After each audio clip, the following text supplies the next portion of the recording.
Hi friends, எல்லாருக்குமே வணக்கம். ஆச்சு வினோத் இயக்கத்தில் தளபதி விஜய் நடிப்பில் பூஜா ஹெக்டே, மமிதா பைஜன் பல பேர் சேர்ந்து நடிச்சு உருவாகியுள்ள படம் தான் வந்து ஜனநாயகன். ஃபர்ஸ்ட் ஜனவரி 9 படம் வந்து ரிலீஸ் ஆகுது அப்படின்ற மாதிரி சொல்லியிருந்தாங்க. ஆனால் சென்சார் ப்ராப்ளத்தினால ஜனவரி 9 வந்து வர முடியல உங்களால். அதுக்கப்புறம் கோர்ட்டு கேஸ்னு போய் அதுக்கப்புறம் திரும்பி ரீஅப்பீல்லாம் பண்ணாங்க சிபிஎஃப்சி கிட்ட. ஆனால் கடைசி வரைக்கும் படம் மட்டும் ரிலீஸ் ஆகவே இல்லைங்க. ஆனால் நிறைய அப்டேட் மட்டும் வந்துட்டே இருந்துச்சு ஏதாவது ஒன்று. அதுக்கப்புறமா ஒரு திருட்டு கும்பல் என்ன பண்ணுச்சுனாக்கா இந்த படத்தை வந்து ஆன்லைனில் லீக் பண்ணி விட்டாச்சு. கெவின் ப்ரொடியூசருமே ரொம்ப உடஞ்சு போயிட்டாருங்க. அதுக்கப்புறமா எல்லாரும் ஜனநாயகன் படத்தை எல்லாத்தையும் மறந்துட்டு டிவிக்கே அப்படின்னு ஒரு கட்சிக்காக எல்லாருமே உழைச்சிட்டு அதுக்கப்புறம் வந்து சிஎம்மாவும் உட்காந்தாச்சு. இனிமே இன்னும் படம் வராத இருக்குது அப்படின்ற மாதிரி எல்லாருக்குமே ஒரு கேள்வி இருக்கும்ல. ஏற்கனவே சொல்லியிருந்தோம் வந்து 3 டேட் வந்து இருக்குது. மே 28, ஜூன் 19, ஜூன் 22 அப்படின்ற மாதிரி சொல்லியிருந்தோம். 50% கிட்ட கன்ஃபார்ம் ஆகிடுச்சு. ஃபியூ டேஸில் வந்து சென்சார் சர்டிஃபிகேட் வந்து ஜனநாயகன் படத்துக்கு வருது. ஆனால் இப்போவே வந்துட்டு மாரி வந்து எக்ஸ் தளத்தில் வந்து நிறைய பேர் வந்து போஸ்ட்லாம் போட்டுருக்காங்க ஃபேக்கான இது. அதை யாரும் நம்ப வேண்டாம். ஏன்னா ஃபுல் அண்ட் ஃபுல் அது ஃபேக் தான். இப்போ என்னன்னு கேட்டிங்கன்னாக்கா ஜூன் 19 படம் வந்து ரிலீஸ் ஆகுது அப்படின்ற மாதிரி ஒரு கிட்டத்தட்ட கன்ஃபார்ம் ஆகிடுச்சு.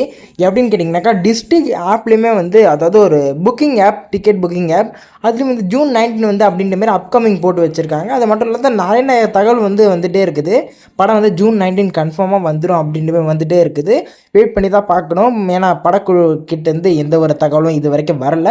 வந்த பிறகு தான் வந்து அஃபிஷியலான நியூஸ் நமக்கு தெரிய வரும். சரி, படம் ஜூன் 19 ரிலீஸ் ஆகுது, அதெல்லாம் ஓகே தான். அந்த டைட்டில் கார்டில் என்ன வரும் அப்படின்ற மாதிரி கேட்டிங்கனாக்கா டைட்டில் கார்டில் சிஎம் அப்படின்ற மாதிரி வரத்துக்கு சான்சஸ் ரொம்ப கம்மி அப்படின்ற மாதிரி தான் சொல்கிறாங்க. ஏன்னா வந்து தளபதி விஜய் அவர்கள் வந்து சிஎம் விஜய் அப்படின்ற மாதிரி போட வேணாம் அப்படின்ற மாதிரி சொல்கிறாங்க. எங்கள் தளபதிக்கிட்ட சிஎம் விஜய் வந்து லைட்டாக பகச்சிக்கிறாரு அப்படின்ற மாதிரி தான் நான் சொல்கிறேன். அதனால் ஒரே ஒரு ரிக்வெஸ்ட், சிஎம் சார், எங்கள் தளபதி விஜய் அவர்களோட படத்துக்கு சிஎம் விஜய் அப்படின்ற மாதிரி போட விடுங்க. கூடிய சீக்கிரம் அதுக்கான அதிகாரப்பூர்வமான தகவல் ஏதாவது வெளியே வரும். அதனால் வந்து அதெல்லாம் தெரிஞ்சுக்கணும்னா சப்ஸ்கிரைப் பண்ணி பெல்லை கிளிக் பண்ணி வச்சுக்கோங்க. அதுக்கப்புறம் இப்போ ரீசெண்டாக வெளியான படம் தாங்க சூரிய நடிப்பில் ஆர்ஜே பாலாஜி இயக்கத்தில் வெளியான படம் தான் கருப்பு. யாரும் எதிர்பார்க்கல இந்த அளவுக்கு வந்து பிளாக் பஸ்டர் ஹிட் ஆகும் அப்படின்ற மாதிரி. ஆனால் வேறு லெவலில் ஹிட் ஆகி 200 கோடிக்கு மேலே பிளாஸ்ட் பண்ணிட்டு போய்கிட்டே இருக்குது. மொத்தம் வந்து 300 கோடிக்கிட்ட வரும் அப்படின்ற மாதிரி என்னோட கெஸ்ஸு. வெயிட் பண்ணி தான் பார்க்கணும். இப்போ என்னன்னு கேட்டிங்கனாக்கா இந்த கருப்பு படத்துக்கு வந்து ஃபர்ஸ்ட் சாய்ஸ் வந்து விஜய் அவர்கள் அப்படின்ற மாதிரி சொல்லியிருக்காங்க. ஆர்ஜே பாலாஜி அவர்களே வந்து இந்த கதையை வந்து ஃபஸ்ட்டு விஜய் அவர்களுக்கு தான் சொல்லலான்னு இருந்தேன் அப்படின்ற மாதிரி சொல்லியிருக்காங்க. ஆனால் அதெல்லாம் முடிஞ்சு அதுக்கப்புறம் சூர்யா சார் தான் வந்து வச்சு படத்தை எடுத்து பிளாக் பஸ்டர்மா ஆக்கிட்டாங்க. என்னோட கருத்தை பொறுத்தளவுக்கு இந்த படத்துக்கு ஒன் அண்ட் ஒன்லி சூர்யா அவர்கள் மட்டும்தான் வந்து சூட் ஆகுவார் அப்படின்னு மாதிரி தான் நான் நினைக்கிறேன். விஜய் அவர்கள் அவ்வளோவா செட் ஆகாது அப்படின்னு மாதிரி தான் நான் நினைக்கிறேன். உங்களோட தாட்டை கமெண்டில் சொல்லுங்கள். அதுக்கப்புறம் முன்னாள் டெப்டி சிஎம் இப்போ வந்து எம்எல்ஏவாக இருக்கார் நம்ம உதயநிதி ஸ்டாலின் அவர்கள். இப்போ என்னென்னு கேட்டிங்கனாக்கா எல்லாரும் சொல்லிட்டு இருக்க டாக் என்னென்னா திரும்பியும் வந்து ஒரு படம் நடிக்க வராரு அப்படின்னு சொல்லிட்டு இருக்காங்க.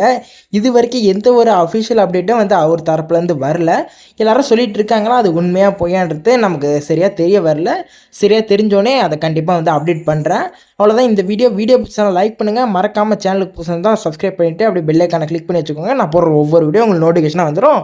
நீங்கள் பட்டுன்னு பார்த்துக்கலாம். Bye friends.